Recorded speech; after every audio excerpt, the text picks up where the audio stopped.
de octubre del año de 1986, que dejó 1.500 personas fallecidas y al menos 200.000 personas damnificadas. Y para continuar hablando de este tema, ya se encuentra con nosotros Edgar Armando Peña. Él es miembro del Comité de Infraestructura de ASI, Asociación Salvadoreña de Ingenieros y Arquitectos. Nosotros en ese sentido vamos a hablar acerca de la vulnerabilidad del territorio y de las edificaciones que continúan vigentes en territorio salvadoreño. Muy buenos días. Muy buenos días. Muy buenos días. A 31 años, nosotros continuamos siendo vulnerables. ¿Qué tanto se ha avanzado en materia de infraestructura en nuestro país? Obviamente han habido cambios, varía mucho, ustedes pueden ver la tipología de la construcción, ha habido un poco más de formalismo, llamémoslo así, los mecanismos de construcción y supervisión de obras han mejorado en cierta forma y ya existe también infraestructura un poco más alta, tenemos edificaciones ya de 20 pisos para arriba, ¿no? Y el auge pues sigue en esa forma. Yo creo que en cierta forma los temores de un sismo se han ido disipando, pero siempre quedan obviamente aspectos de vulnerabilidad que deben de ser abordados. ¿Qué aspectos de vulnerabilidad nos hacen falta en ese sentido? Actualmente la norma de nuestro país, bueno, que viene de un historial, ¿no? La primera norma se hizo en el 1965, fue a raíz del terremoto que hubo en esos tiempos en San Salvador, y lo que se adoptó fue la norma de Acapulco, una norma bastante similar según se veía en aquellos tiempos. Es hasta el 1986, en este terremoto, que vuelve a ocurrir y nuevamente se hace el cambio de la norma. Ahí surgió un reglamento que era emergente nada más, 1989, tenía muchas bondades comparado con lo que había en la norma del 65 de construcción, y hasta el 94 ya se formalizó una, que sin embargo cuenta como un decreto presidencial, es decir, no tiene el término de ley como tal, ¿verdad? Entonces, sigue el aspecto de que no hay una actualización de las normas y los diseñadores siguen los patrones de las actualizaciones que hay en el extranjero.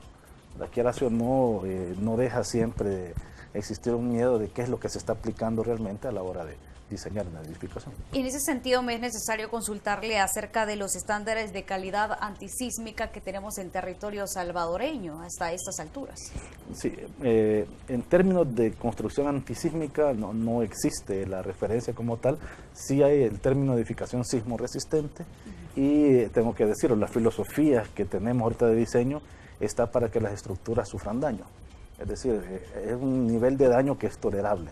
Se supone que los reglamentos le dicen a uno, mire, bajo este nivel de carga su edificio no va a sufrir daño, pero si ya excede un poco más va a sufrir daños leves, pero que le garantizan que su estructura no colapse.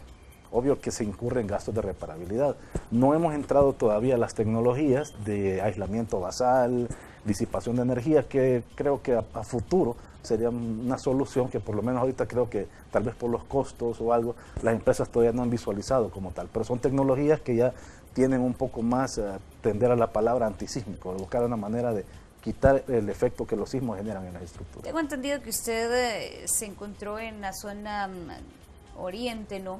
Y específicamente hablando del tema de Japón, ¿no? La situación que allá se enfrentó, y recordamos, y si hacemos un comparativo, la diferencia es bastante grande. ¿Qué nos hace falta como país para continuar avanzando en ese sentido y lograr tal vez no disuadir en un 100% los daños, pero sí reducirlos? Yo creo que la preparación de Japón es altamente impresionante, ¿no? Obvio, y ahí sucede, como se lo mencioné en el código, que cuando se excede lo que yo esperaba, para lo que yo estaba preparado, allí no hay forma, ¿no? El tsunami de Japón en el 2011 fue el claro ejemplo. Ellos estaban esperando, eran zonas, ciudades que eran costeras, que estaban pensando un tsunami de alrededor de 9 metros de altura. Pero el tsunami, cuando ocurre el fenómeno natural como tal, se generan olas de hasta 15 metros. Se excede y obviamente la cantidad de gente que murió por el terremoto, un terremoto de magnitud 9.2, en ese momento murieron nada más 30 personas por el terremoto, pero murieron alrededor de 15.000 por la inundación. Entonces, pero sin embargo, si ya había ocurrido un tsunami anterior, en el 2010, debido al terremoto de Chile, y la preparación de las personas fue impresionante, ¿no? El hecho de que todo el mundo desalojaba hacia zonas seguras, independientemente de que fuera nada más un simulacro o no para algunos, ¿no? Porque algunas veces, y pasa, ¿no? En nuestra cultura latinoamericana, el invitado especial lo dijo anteriormente, ¿no? tenemos esa cultura de que me hacen una alarma y si no pasa nada, bueno, entonces ya la otra digo, no, estos aquí están fregando, molestando, lo que sea, ¿no? Y ya la otra ya no la toma en serio.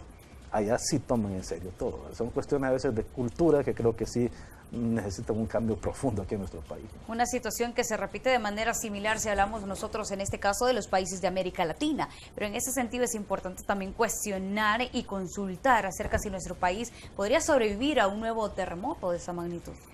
Mira, el terremoto, o sea, hay que hablar de dos tipos de terremoto acá, por lo menos, ¿no? El terremoto que ocurrió en el 2001 ocurrió en la franja del Océano Pacífico. Esos terremotos tienen una gran cantidad de energía, pero a medida que se van alejando de donde se originaron, la onda sísmica va disminuyendo, ¿no? Sí. Sin embargo, hay terremotos que son locales, que tienen menor cantidad de energía, la famosa magnitud, pero como explotan literalmente casi en nuestros pies, generan daños concentrados, así como que ocurrió en el del 86. Obvio que también en el del 86 se conjugan con el tipo de construcción que había. Como pueden ver ustedes en las tomas, habían varillas que, por ejemplo, para esta fecha están prohibidas utilizarlas en edificios, varillas lisas, que en ese tiempo, por las tecnologías que estaban de construcción, las técnicas también, se decía que estaba bien construido. Obvio que ahorita habría que revisar si lo que estamos haciendo también está bien construido y verificar qué tanto puede soportar. La mayor parte de daños generalmente cuando ocurren este tipo de siniestros se da en viviendas de adobe, de bajareque, también en edificios autoconstruidos o edificaciones con algún tipo de error de construcción. ¿Cuáles podrían ser, por ejemplo, en nuestro país las detonantes más significativas que podríamos tener? Sí, yo creo que lo más importante, por ejemplo, en el caso el del 2001 creo que es el mejor ejemplo, no colapsó ningún edificio, pero un montón de viviendas resultaron dañadas, ¿no? Y al parecer era como, bueno, solo casas se cayeron, pero si contabilizamos la cantidad de casas que caen más las casas que se dañan, es decir, el parque de construcción del país queda bastante deteriorado.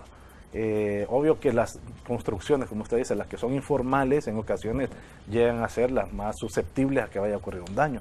Pero en el caso de edificaciones, algunas pueden tener algún vicio constructivo, algo que no se visualizó y que llega a generar algún daño. Entonces es bien difícil, yo le podría decir un edificio nuevo, no le va a pasar nada, no necesariamente. ¿Qué es lo que deberíamos de tomar en cuenta entonces al momento de construir un edificio, construir una casa, construir un centro escolar, por lo menos a estas alturas? La fundación es altamente importante, ¿no? Es decir, hay muchos suelos que pueden ser problemáticos para el tipo de construcción. Luego la calidad de los materiales es importantísima. Es decir, actualmente, por ejemplo, en el país se permite lo que son, le dicen a uno, mire, quiere hierro de norma o hierro comercial, ¿verdad? Y mire, disculpe, o sea, ¿cómo podemos estar vendiendo algo para construcción y permitir que se haga? Es decir, debería de estar todo enfocado a que sigan normas mínimas para poder conseguir. Y otra cosa es la difusión de la información de cómo debe de construirse apropiadamente. ¿Cómo es que podríamos hablar de un edificio que está debidamente construido? Hablando, por ejemplo, de San Salvador. ¿Existe? Sí, obviamente existen, ¿verdad? Como le digo, el sismo es el que al final le dice a uno si estaba bien o no. Es como el examen final, ¿no? Es decir, un edificio está pensado para soportar un nivel de cargas. Es decir, cuántas personas van a estar en este salón, el tipo de piso que utilizo, cielos falsos, equipos, etcétera. Y en base a eso va un diseño, pero que es para que el edificio se mantenga soportando el peso propio y esto, ¿no? Y a la hora de un sismo, pues, obviamente se ve si ha habido un diseño adicional para soportar el resto. ¿Podríamos hablar en ese sentido que hay viviendas, hay edificaciones construidas con la norma sísmica vigente en nuestro país y que sean menos susceptibles que otros? Como le digo, las normas vigentes están desde el año 94, 97. Habría que reformularlas.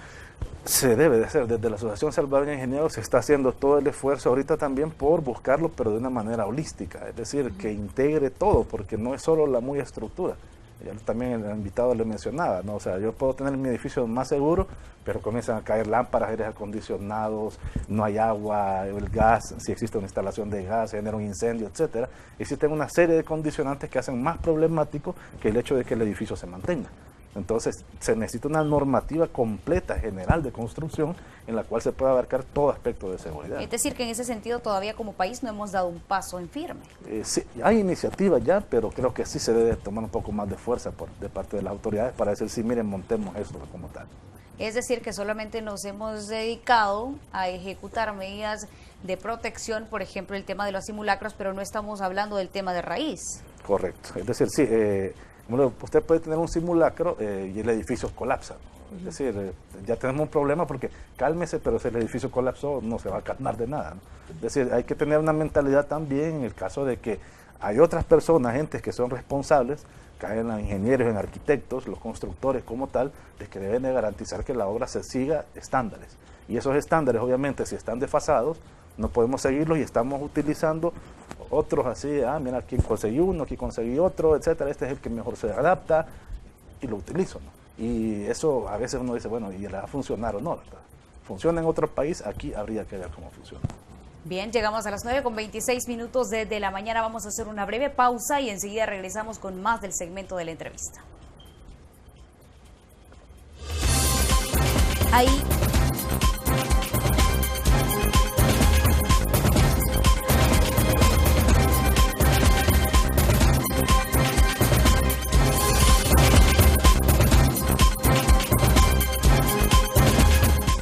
Gracias por continuar en sintonía de Central de Noticias al Amanecer y nosotros continuamos hablando acerca de las edificaciones antisísmicas en nuestro país y qué tanto hemos avanzado en esa materia. Continúa con nosotros Edgar Armando Peña, él es miembro del Comité de Infraestructura de ASIA, Asociación Salvadoreña de Ingenieros y Arquitectos. Nos íbamos a la pausa comercial hablando acerca de las edificaciones formales, pero también es necesario consultarle acerca de las informales o que no cuentan con los permisos adecuados.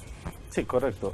Tal vez en el país se usa bastante la imagen del maestro de obra, del albañil, ¿verdad? Sí. Que por lo general son los que construyen viviendas. Hay que decirlo, hay algunas construcciones que superan quizás lo que las normas normales dicen, ¿no? Las construcciones de ladrillo de barro cocido, por ejemplo, tienen una cantidad de refuerzo mucho mayor que lo que establece la norma normal. Es decir, estaría que es un poco más seguro en cierto aspecto algunas de ese tipo de construcciones. No obstante, el control de calidad sí es un poquito más complicado, ¿verdad? En el sentido de que el albañil, el maestro de obra, lo que sea, puede estar haciendo una práctica que tal vez no es la apropiada para generar el concreto, el mortero que vaya a utilizar para pegar ladrillos, por ejemplo. Entonces, ante eso, pues obviamente se le generan debilidades a la vivienda que pueden causar problemas. Y cuando hablamos del tema de construcciones informales, también el problema es que generalmente no cumplimos con los estándares o normas de calidad. Incluso a territorio salvadoreño, lo hablábamos durante la pausa comercial, ingresa material que generalmente no cumple con esos requisitos. Sí, obviamente ahí ya quedaría en la responsabilidad de los vendedores de decir, y de los usuarios mismos, ¿no? El tipo de hierro comercial que se llama podría ser utilizado para poner defensas de ventanas, cosas así, pero no debería ser utilizado para construcción, para refuerzos de estructuras, por el hecho de que, aunque es más barato y todo, ¿verdad? Pero no tiene la garantía de que presente un nivel de resistencia adecuado, tal como lo establecen las normas. Y al no tenerlo, pues es ya una debilidad que tiene la estructura que en ese punto puede llegar a fallar. ¿Habrá rigidez en cuanto a las autoridades para el ingreso de estos materiales? Se está trabajando con Ozartec para buscar esa manera de tener un reglamento ya de control de calidad. La ley de calidad los ampara, ¿no? Para decirles, miren, este es el requisito tanto para importación como para producción interna en el país. Ok, nosotros vamos a continuar con la entrevista, pero antes les vamos a presentar un informe especial del periodista Luis Alberto López y es acerca del sistema constructivo en nuestro país que generalmente debe de garantizar la reducción de los índices de vulnerabilidad. Veamos qué es lo que dicen los expertos. Después de los últimos terremotos de gran magnitud que afectó gran parte del territorio salvadoreño, ocurrido en 1986 y en el año 2001, no se ha vuelto a poner a prueba la resistencia de las nuevas edificaciones o las que quedaron dañadas en su momento. Todos estos sismos que han estado ocurriendo últimamente han sido de baja intensidad. Entonces, cuando ahí no le puedo decir tenemos una mejor forma o un mejor método constructivo actualmente. Necesitamos ver cuando venga un sismo de intensidad alta, intensidad 7, 8, como lo fue el sismo del 2001, sismo del 86, que llegaron a intensidad 9. Entonces ahí vamos a poder decir, hemos mejorado los procesos de diseño estructural o no, o estamos retrocediendo. Las normas actuales de diseño y construcción que se exigen en El Salvador son del año de 1994. hace falta actualizarlas, con el propósito de garantizar mayor resistencia a sismos de gran magnitud. A veces el propietario viene y dice, necesito reducir costos, y ahí es donde comienzan a bajar la calidad de los materiales o poner menos acero, a cambiar el diseño. Entonces, lo que estamos haciendo no es disminuyendo costos, estamos aumentando la vulnerabilidad de la estructura. En todo el país creo que poco a poco nos damos cuenta de que hacia adelante las construcciones deben de tomar en cuenta esto, tienen que ser protecciones o construcciones que tengan protección antisísmica para evitar que eso, que un desastre futuro, que un terremoto, pues nos venga a destruir parte de nuestro territorio.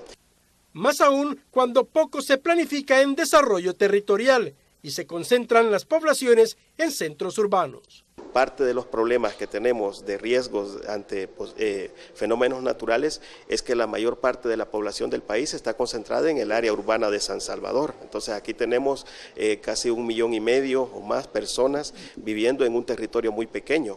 En las construcciones se debe garantizar la mayor seguridad a sus habitantes, tomando en cuenta el constante y alto riesgo que se vive en El Salvador, en el Valle de las Hamacas. Con imágenes de Erika Alfaro, Luis Alberto López, Central de Noticias. Muchas gracias, Luis Alberto López. Y ahí veíamos algunas de las causas por las cuales podrían fallar las edificaciones cuando hablamos de un sismo en territorio salvadoreño. Ampliemos un poco más al respecto. Sí, efectivamente, no ha habido un sismo significativo, me atrevería a decir, quizás habría que discutirlo, pero el terremoto del 2001, los niveles de aceleración que las estructuras tuvieron que soportar no eran lo suficiente como para generarle daño. Sin embargo, algunas se dañaron y eso ya genera un temor por el hecho de decir, bueno, ¿y qué pasaría si fuera un nivel de intensidad mucho mayor el que deba de soportar? Entonces, obviamente las estructuras que estén bien diseñadas, repito, siguiendo normas van a funcionar, pero no hay que olvidar algo, la norma como tal no está escrita en piedra. Y le pongo el caso quizás en 1994 en Northridge hubo un terremoto en Estados Unidos y muchos de los puentes, el sistema de puentes que tenían colapsaron. Y luego llegaron los japoneses a ver y dijeron, miren, si hay problemas con sus puentes, ¿qué pasó? Se equivocaron. 1995 hubo un terremoto en Kobe y los puentes, que según las normas de Japón sí eran los correctos, colapsaron también. Entonces, ¿qué pasa? Que dijeron, ups, entonces estamos equivocados acá y tenemos que hacer nuevamente otra norma para revisar. Y eso está en constante actualización. Es bien difícil predecir el comportamiento del sismo, las características del sismo y reflejarlas para que la estructura tenga la capacidad suficiente. Obvio, mientras más estandarizado esté el proceso, mucho mejor control tengo para mejorarlo. Mientras menos estandarizado esté, de que sea algo, llamémoslo artesanal, es bien complicado decir qué es lo que tengo que mejorar para que se pueda comportar bien durante un sismo. En el caso de las edificaciones que ya están hechas en nuestro país, hablemos de las que están hechas de manera artesanal, ¿podrían mejorar de alguna manera? Se busca siempre a través de investigaciones de que haya una forma de reforzarlas. Para el caso quizás más particular es la cuestión de la construcción con adobe, ¿verdad? Es decir, no es algo imaginario. Se pensaba que después del terremoto en el 2001 se cayeron muchas construcciones de adobe, iban a dejar de existir, pero la gente vuelve a levantar nuevamente. O sea, se tiene que buscar técnicas apropiadas para que estas construcciones tengan la capacidad, por lo menos, de no colapsar, que el problema es que colapse la estructura.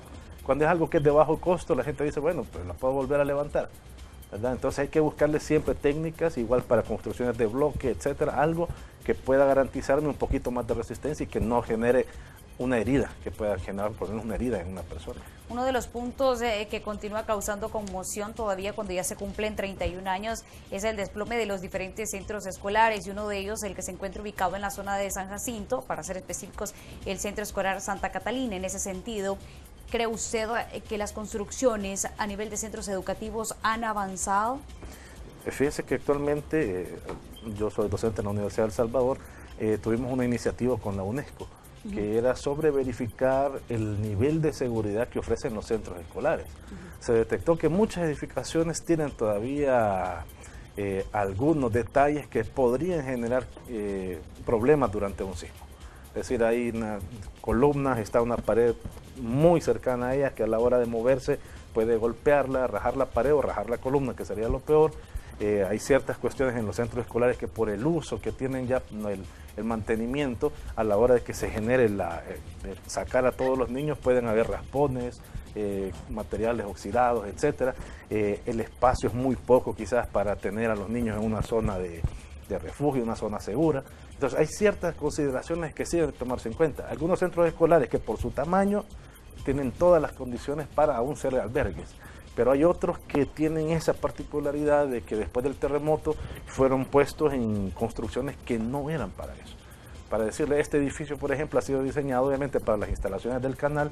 ¿Qué pasaría si de repente lo cambiamos para otro tipo de uso? Posiblemente el edificio ya no va a estar tranquilo, no va a sentir como que, hey, yo no estaba diseñado para esto. Entonces sucede lo mismo, ¿no? Una vivienda que ahora se utiliza como escuela puede generar problemas porque va a decir, bueno, porque tengo este montón de niños corriendo, saltando a cada rato. Entonces se tienen que hacer la evaluación de las estructuras para por lo menos decir, miren, va a soportar, pero sugerimos que se genere esto. Esas evaluaciones tienen que hacerse. Claro, y esas evaluaciones también nos podrían hablar, por ejemplo, del tema de las evacuaciones, ¿no? Porque en muchas ocasiones, generalmente, lo que hacemos es evacuar hacia una zona que es indebida y que no presente el reglamento básico para poder evitar cualquier tipo de catástrofe. Sí, y dentro de estas evacuaciones también está el otro problema, que la paciencia que deben de tener los niños, el manejo para, por ejemplo, tenerlos en un lugar seguro del centro escolar y el desalojo que habría porque los padres de familia los van a ir a traer, ¿verdad? El caos vehicular se dio un poquito fuerte, ya ven en las mañanas como normalmente se pone, solo por ir a dejar a los niños. No nos imaginemos a la hora que todo el mundo va a querer salir corriendo, etcétera, a traer a su hijo, en el caso que fuera el terremoto, ya sea en el día o en la tarde, para ir a sacar a la gente ahí, ¿no? Tiene que haber una estrategia clara de cómo vamos a hacerlo, especialmente en las calles que son de alto tráfico, donde hay muchos centros escolares, primarias, etcétera, ¿no? Ya hablamos acerca de la construcción indebida que existe en cuanto al tema de los centros escolares y desde su experiencia me gustaría que usted quizás hiciera un análisis de qué es lo que deberíamos hacer aún con estas cuestiones en contra, se podría decir. Bien, en términos de centros escolares es un poco complejo por la gran variedad que tenemos y a veces no es tanto quizás el miedo al terremoto. Visitamos centros escolares, por ejemplo, en la zona de La Libertad, que el techo estaba totalmente deteriorado. Y nos decían, sí, mire, aquí el problema es de que no es el terremoto, es que llueva, porque tenemos que suspender las actividades, ¿no?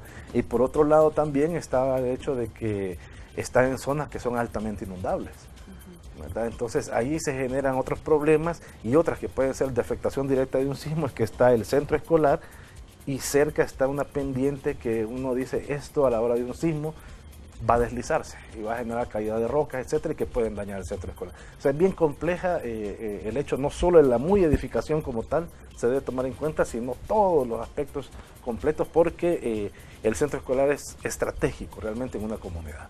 Edgar, ya para ir finalizando, la conclusión final podría ser trabajo mucho más elaborado por parte de las instituciones de gobierno en conjunto con los arquitectos, con los ingenieros en el diseño de nuestro país, ¿se podría decir? Sí, obviamente se va a necesitar un mayor esforzamiento, llamémoslo así quizás, por el hecho de que no tenemos el mecanismo legal para exigirle a alguien que lo cumpla. O sea, como le mencionaba, es un decreto ejecutivo y debe de pasar a lo que es una ley.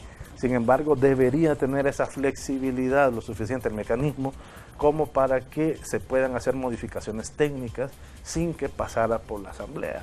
No es por nada, pero de lo que uno ve ahí, o sea, uno dice, no, si miren, vamos a querer cambiar algo técnico para mejorar las construcciones, pero tiene que ser aprobado por un montón de gente, dejen lo técnico aparte, pero que tenga el suficiente amparo legal para que nada más digan, esto es de carácter obligatorio. Muchas gracias, Edgar, por su presencia aquí al set de Central de Noticias y ampliarnos un poco más acerca de la situación en la que actualmente vivimos como país. Ok, estamos a la orden. Muchas gracias, Edgar. Nosotros vamos a continuar con más información y vamos a revisar lo que ocurrió un día como hoy en la historia del año de 1986 y es precisamente este terremoto magnitud 7.1 en la escala de Richter.